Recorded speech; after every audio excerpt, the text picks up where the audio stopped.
I'm so excited to be here. This is a really good turnout. I'm like a little nervous. There's so many people.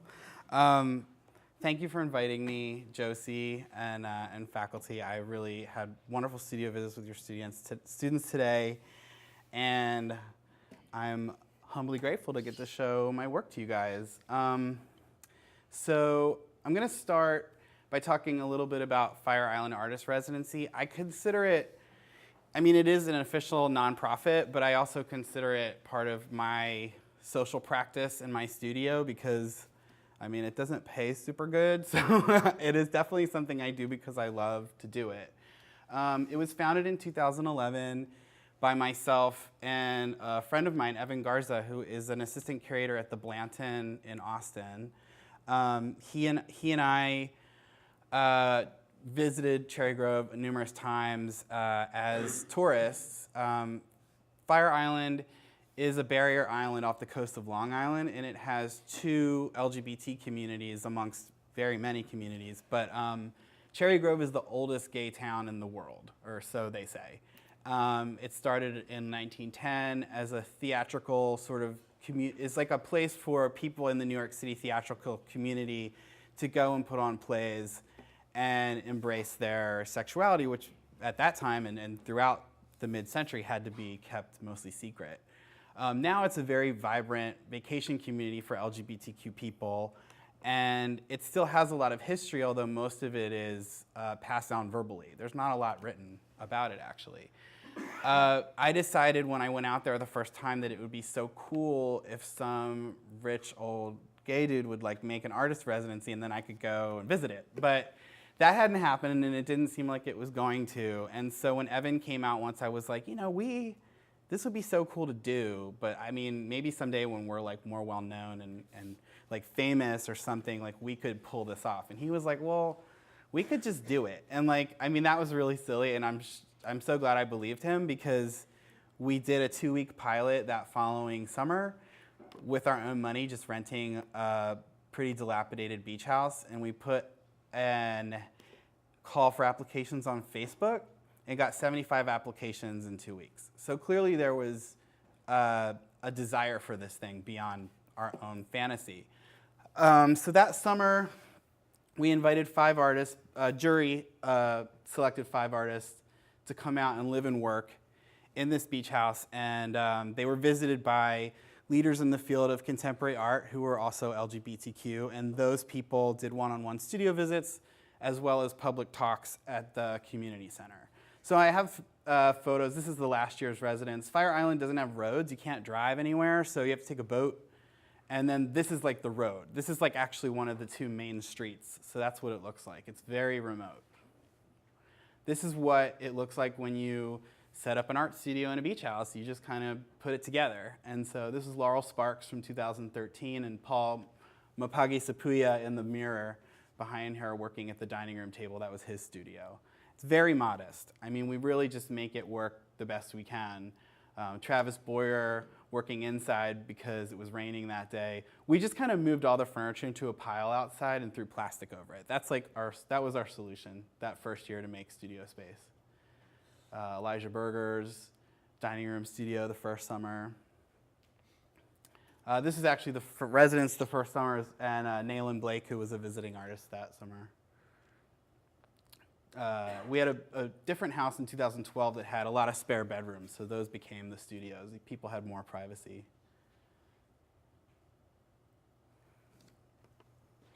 And you know, it was a really weird, cool experience, and every year, I don't know why it's doing that. Every year it was a different kind of, we'll just let that happen. I'm not gonna keep messing with it. Every year a new group of artists came and brought their own voice to it. And this will be our 6th summer, and the application process is still underway till April 4th, so if you know anyone who's an emerging LGBTQ artist, you should encourage them to apply. Our visiting artists this summer are Tom Burr, Jeffrey Gibson, Angela Dufresne, and poet Eileen Miles, who I'm really psyched about. We've been trying to get her to come out for a few years, and I'm going to try to advance a little bit through this stuff and see what happens. Let's see. Cool. So this is an example of the flyers that we have that we post out in the community to get people to come to the talks. This is a resident from last summer, Bogia Layla. The one on the right is the resident. She came all the way from Uganda, and it was the first time she'd ever left Africa. Her application really moved the jury. For those of you that don't know, there's a lot of civil rights violations in Uganda, specifically and most brutally sort of towards queer people. So she actually never went back. She lives in New York now and has asylum. So it felt kind of cool to be a part of that process. And she's standing in front of the Door to Fantasy, which is a piece that she made specifically for drag queens to help put on their makeup before they perform. So that is Portia, who is one of the most well-known drag queens that performs in Cherry Grove. This is a studio in progress piece that led to this outdoor photographic installation by Devin Shimuyama. And that's it for Fire Island Artist Residency. Now I'm going to talk about me. I'm from Wilmington, Delaware. Anybody from Delaware? No, I know. I always get that. I grew up 30 minutes from Philadelphia, but it felt very suburban. My house that I grew up in was full of things that my mom made like this, or things that my sisters made like this. And I was 12 years younger than my next oldest sibling, so I kind of grew up as like the baby in this family. And I grew up really wanting to do stuff like this, but it never really was an opportunity. I always had to like work on the lawn or something. And then eventually my mom saw that I really wanted to do craft stuff, so she was like, okay, I'll take you to Michael's and we'll get stuff. And I was obsessed with making like pot holders and all those things. And this kind of homemade aesthetic that really I think was popular in the 60s became very real to me in my 1980s present as a kid. I moved to New York in 1996 to go to NYU. That's me. I moved partially because I was inspired by MTV House of Style, which was a really popular show on MTV. It was hosted by Todd Oldham, who was a pretty big fashion designer in the 90s. He was known for clothes that were very also borrowed from craft. So you have weaving on the right with this silk ribbon and lots of beading. This is a close-up of a dress that kind of draws its inspiration from Pennsylvania Dutch barn decoration design. So I remember seeing that stuff and just being like, this is the coolest stuff ever. I want to go where this guy lives and I want to work for him. And I got a job at his shop about 2 years after I moved to New York. And it was tremendously inspiring for me. I would just see the textiles come into the store, and I was far more interested in embellished textiles than I was in the things from my art history class. And at first I kind of felt guilty about that, like, am I like serious or not? But I decided that it was okay and that I was gonna make work that felt more like this. At the same time, I was also, of course, going to see a lot of art in the city, and I saw things like this installation. Let's see if it'll come up. Yeah, I don't think it's going to cut, but a Kara Walker installation of cut paper silhouettes that I thought was pretty amazing. Hey, Shivis. And I started to sort of copy that myself. And so I was sort of combining the things I loved about the textiles at my day job at Todd Oldham with these strategies, sort of drawing strategies that Kara Walker was using to make these really early works. This is all from undergrad. But you could see that I was really interested in creating a surface that felt meticulous and luxurious in the same way that those things I admired were. And I wanted to spend the time to make them like that, you know? And if there's one thing I can do, it's concentrate and make things that take a lot of time. My thesis for undergrad was this Joni Mitchell album cover. It's about 6 by 6 feet, 7 with the wreath of flowers, and all the flowers are also done in yarn. So this is the first time I sort of created a photograph using textiles. And I really loved that piece, and I actually revisit it later on in my work. But when I got out of undergrad, I didn't go straight to grad school. I didn't have a studio. I lived in a tiny apartment in Brooklyn with lots of roommates. But I wanted to continue to be able to make large things. So the first project that I did was I made separate drawings of all my album covers that were CDs that I had, which there was 230 of. And this was right as people were starting to download music. And I knew that album art would probably, not be as relevant in terms of our culture as it was. So I felt like I was sort of acknowledging that in the work, and then also creating sort of a self-portrait of identity through aesthetic interests. I did a series of smaller pieces where my niece, who was 13 at the time, I wrote down all the CDs of her and all of her friends, and so I did smaller portraits of them using their CDs, which was kind of funny because it would be like, what was popular at the time. It was like Hanson and NSYNC and early Destiny's Child, and then they'd have David Bowie, one of them, or one of them would have something that would kind of lead me, you could see an identity forming beyond just the pop culture that they were absorbing. I call this section of my talk Grad School Hodgepodge. This is probably really relevant to some of the people I talked to today. I found grad school very stressful. I think a lot of the work that I made there was not my strongest, but I was trying to try a million things. I didn't want to just be the guy who glues yarn down like that for 2 more years. I wanted to sort of see what else I could do in that time. I got a dog my first semester, a puppy. I still have her. Her name's Pia. She's a miniature pinscher. And I was obsessed with this dog. And I couldn't see anything beyond that experience of having a dog. Have any of you gotten a dog? It's pretty powerful, right? It's not, people have kids, and I know that's important to people, but that was never really gonna be something I was gonna do. So this was kind of a big deal. And I kind of felt like it was really sophisticated, like it was some kind of, art historical thing. In reality, I think it was more like this. I think it was maybe a little more kitsch than I anticipated when I look back on some of that work. Other things that I was pulling from when I was in grad school, I call it hodgepodge because I kind of was I want to pull everything I'm interested in outside of the studio and make work that is a mashup of all these things.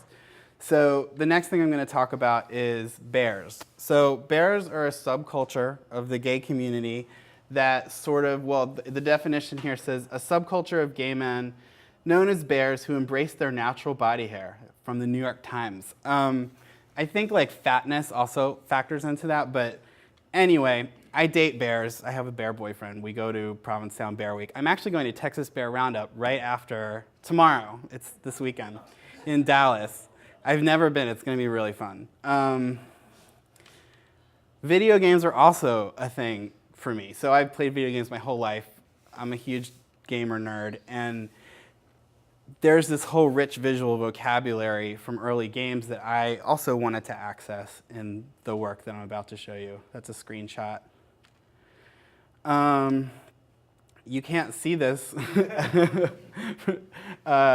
church painting, but it's an early landscape painting called The Heart of the Andes. That's very long. I think it's longer than that. And I was also doing research on landscape painting. So the first piece I did in grad school was this It's a Girl lawn sign, kind of taking imagery from the bear community as well as previous sort of fall leaf imagery, and then it's a dog in the basket instead of a baby. And people would go drive by and honk, because that's what you do when you see those signs. And I don't think anyone really read it enough to understand that it was unfamiliar. It seemed very familiar.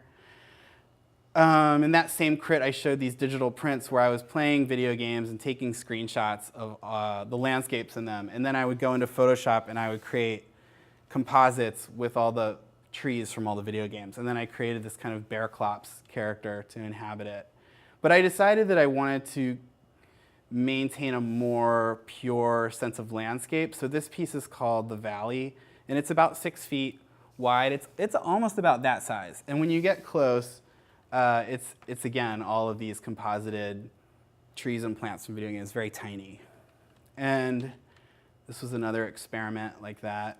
I got in trouble for toilet papering trees as a kid, and then also again at Yale. I almost got expelled my first semester actually for doing that. I was kind of bad. I was confused and bad.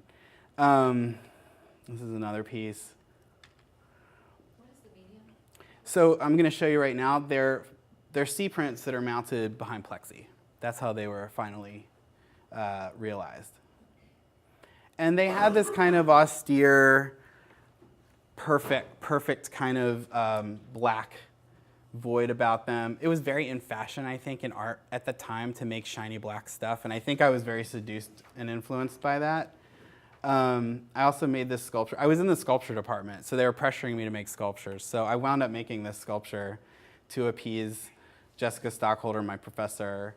And again, that's my dog's head kind of on this snake going through these Super Mario Brothers flowers. This is another piece I did at the time.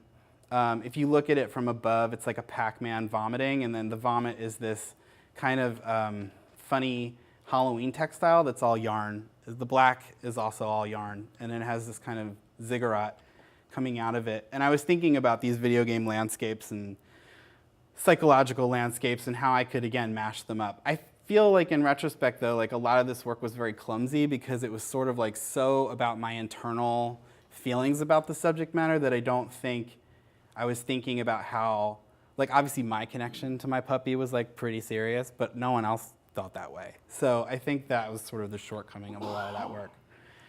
When it came to work on my thesis, I was looking at textiles, specifically Marimekko, which is what you see here. It's a Scandinavian textile company, popular in the 60s. People would buy a yard of this and stretch it over canvas, and that would be like cheap, easy wall art for their home, which I thought was really chic, and started collecting. And I was thinking, this is in my kitchen, and I was thinking about how I could make fabric. So I did these fabric roll pieces where I printed a whole roll of fabric, actually digitally on like an Epson. They had at the time fabric that you could print, inkjet print on. The technology wasn't great. They never felt quite as saturated or as real as I wanted them to feel, but the idea was that the rolls would have a pattern that would have one kind of anomaly that would then turn them into a landscape, more or less, that was not functional as fabric because you couldn't cut it. You know, it would only really be complete as a whole. This one is like my legs at one end and then my dog holding a stick in her mouth in the other hand, kind of in this field of leaves. And could you tell them the scale? Sure, yeah. That was about 25 feet, so that was pretty high. The place where we had our thesis shows was really large, so I was able to work pretty large. This was about 25 feet, but then kind of draped.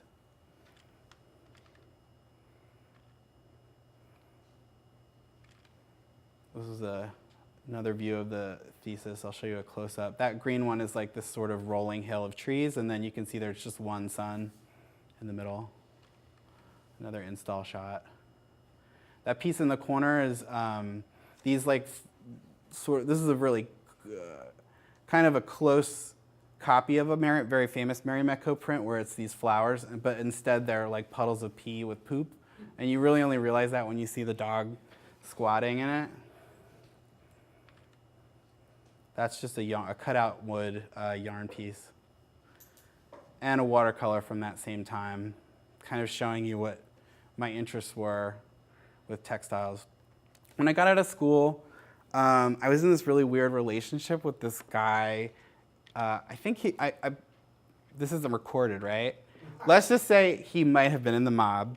And I made this piece shortly after, well, while we were breaking up, because it felt like I wasted like 2 really important years, like in this strange relationship. So this piece is a single piece that's kind of composed of all of these string art portraits, this being the largest. And then these were my houseplants that I was just doing still lives of, my laptop. This is a separate piece that I just made really quick in a couple days called Finding the Swatch, because I was really obsessed with getting the right color to paint my